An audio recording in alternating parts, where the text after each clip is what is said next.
the show, where I have come with another real life situation topic. And in today's edition, we'll be looking at a topic I called low self-esteem. It has affected a whole lot of people out there. Me personally, it is a place where I have been. So it is to that note that I have decided to do a video in respect of that. Maybe you are not affected in one way or the other, but I tell you, if you look at it very well, you will agree with me that even though you are not there, you might be affected directly or indirectly. Yeah, it could be that you were born with a silver spoon and you have everything figured out for you, and you didn't need to go through any kind of stress as long as life issue is concerned. But what about the people God has placed in your care in place of a nanny, a housekeeper, security, employee, Maybe you aren't born with a silver spoon too, but then you have to work your way to the top. How well do you treat people to make sure that this future enemy called low self-esteem and very destructive don't affect people in time to come? Are you a teacher? Are you a caregiver? Are you a nanny? Are you a parent?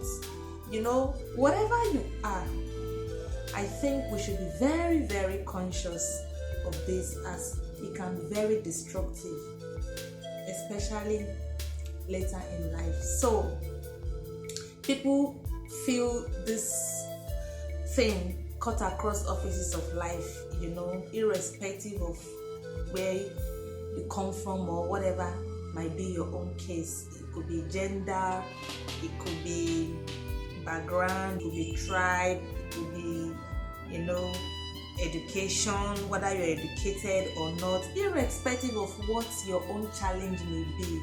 I think if you want to treat another that way, you might be doing a whole lot of harm to the people God has placed in your care. Irrespective of your position, it is important to know that we are all created in the likeness and the image of God, and as such, we should learn to treat people well. It's a very small word, we all know that, and you never can tell yet. So today, we'll be looking at low self-esteem. And then, we all know that there are a lot of factors that are actually responsible for this topic we are looking at today. Like I said earlier on, there are a whole lot of things that could be responsible for low self-esteem. And I want to start with childhood.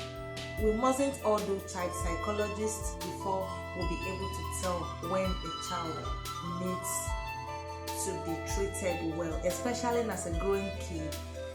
He or she needs all the attention to grow up and become something better for him or herself, the society, and also the world at large. That is why it is very important that you pay key attention to how you treat a child. Whether it's a child, your ward, whoever God has placed in your care, how well do you treat them? Do you celebrate them? Do you make them feel like they are less than human, especially when they are not even your blood? How well do you treat them? Are you a caregiver? How do you treat a child who is placed in your care? Are you a nanny? How do you treat a child who is placed under your care and your watch? How do you treat them? Do you scold them unnecessarily?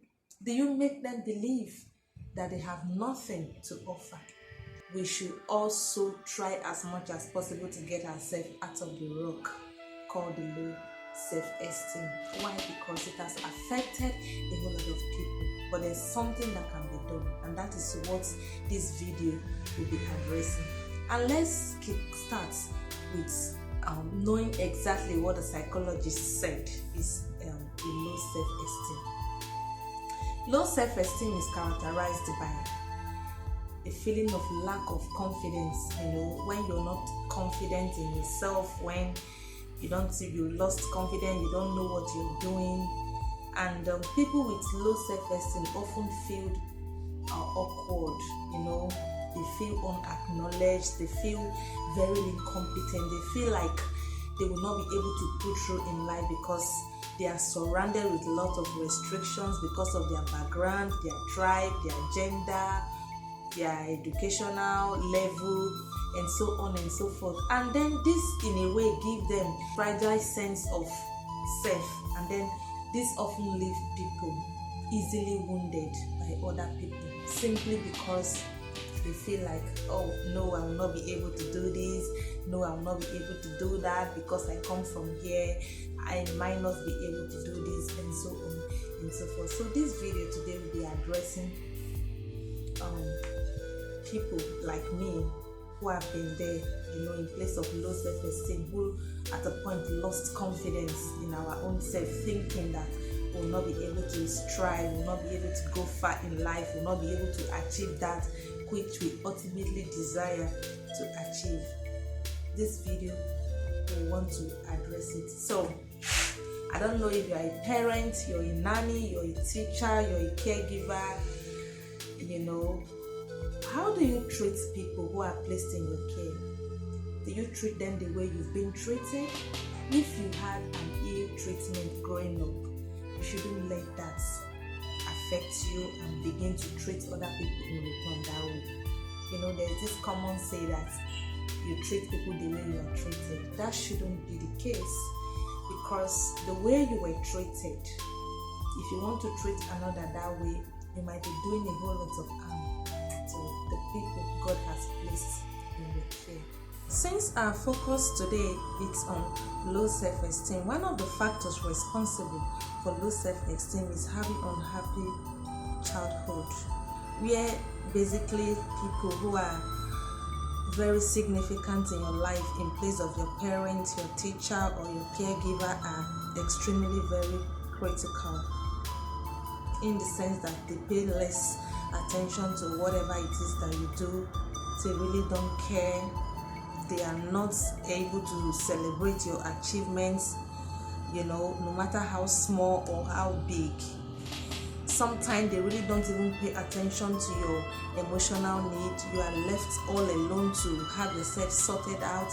It can be very traumatic as a child. Having an unhappy childhood is one of the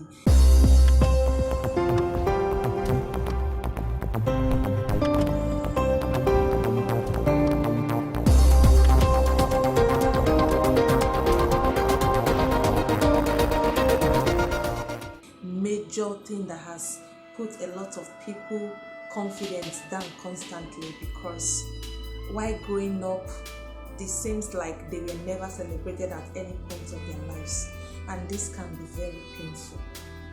Yeah, it's like planting a seed and then you forget about the seed, then later in life that seed will begin to germinate. It's a place where I have been, and I can tell. You have an unhappy childhood where you struggle for everything. You basically struggle for everything. Probably you grew up in a home where you have to think about things to do by yourself. Nobody cares about you. Nobody wants to really know what is exactly going on with you. Nobody sit down to say, okay, what is it that we are going to do for this child? It is not everybody who have such opportunity, and then probably today you are able to struggle and find your way to the top. Unhappy childhood is something very different. Caring about kids is not just going to the market and buying them clothes and food. It's beyond that. Do you actually pay attention to their emotional needs? Just as we talk about having unhappy childhood as one of the factors of low self-esteem, poor academic performance can also be a huge factor to having low self-esteem. And as a teacher, do you often compare your kids in the class? The truth is that learning ability for kids differ, and you will agree with me that we have got fast learners and we have also got slow learners. And until you are able to identify the one your ward or your child belongs to, you do not have the rights to compare anyone with anyone. As a matter of fact, it shouldn't even be something to consider, because your kids are not supposed to be compared. It is not in your place to begin to compare your kids' academic performance, especially with their siblings, because you really don't know the category either of them belong to. The least you can do is to encourage whoever you feel is a slow learner. Indeed, the fact that your kids are slow learner, or maybe one of them is a slow learner, still does not give you a license for you to begin to compare your kids to one another. It doesn't really help. I mean, there is no reason why that should be done at all. If at all anything should be done, is for you to encourage whoever you think is a slow learner, and then even boost your own child confidence. You should be the one to be telling your child, you did it, you can do it. We should understand that as a parent, as a teacher, as a caregiver, we are the number one first role model to kids. And what you tell them matters a lot. I don't know what you feed your child with. I don't know what you feed your ward with. I don't know what you tell your caregiver.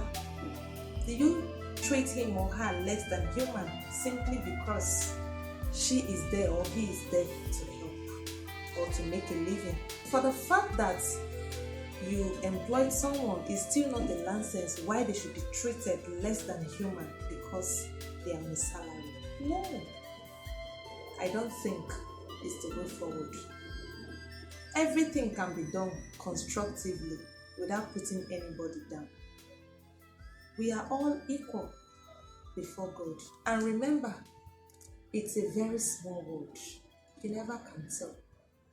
The people that God has placed in your care, treat them well. Give them attention.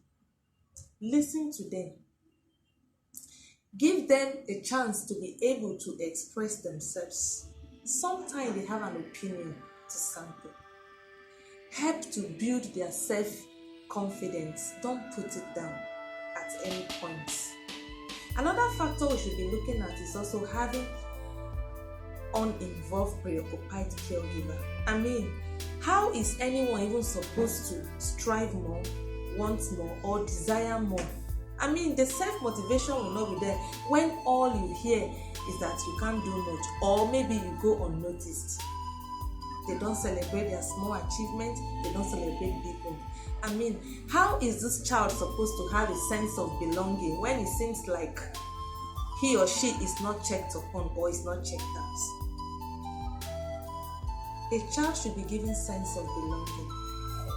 Don't make anyone feel apologetic for his or her own very existence. I mean, it can be very traumatic, especially for child. Be there for them. It is very, very important. No matter how insignificant what I'm saying might sound to you, it is something you should pay attention to. It's something you should think about, because this whole low self-esteem syndrome can be very destructive, and I know exactly what I am talking about. I don't know what must have affected your own low self-esteem. It could be you having unhappy childhood. It could be your academic performance and how people reacted to it while you were growing up. It could be that you have uninvolved, preoccupied caregiver that you aren't paying attention. It could be that all the significant people in your life were extremely very critical, and then they weren't paying attention to the things that really, really matters to you. Whatever the case may be, you can actually talk your way out. The truth is that anybody can be whatever he or she wants to be in life. Yes, you can have your self-confidence put back. You can break all your limitations. You can go beyond restrictions. You can become exactly what you desire to want to become. Yes, you can. And who say you can't? You can. Irrespective of the challenges you've had, irrespective of your own background, irrespective of your gender, your tribe, your academic background, the family you came from, your skin color. You know, you don't have to struggle all through. You can actually break your own limits. You will all agree with me that everything is possible, as nothing is impossible. Of course. Low self-esteem is a very broad topic, and it's something that go on and on. And in our next topic, we'll be looking at people who have gone back to their shell, who were very vibrant, but because of one toxic relationship or the other, they have drawn back to themselves, and all they do all day is to now begin to practice low self-esteem. And that has not been, it's not even a good place for anyone. It's not a good place for anyone, because it seems like it's like being in a limbo. Thank you for joining me on this segment of the show, and it's really nice having you all back. If this is the first time you're coming across my video, please do well to subscribe to my channel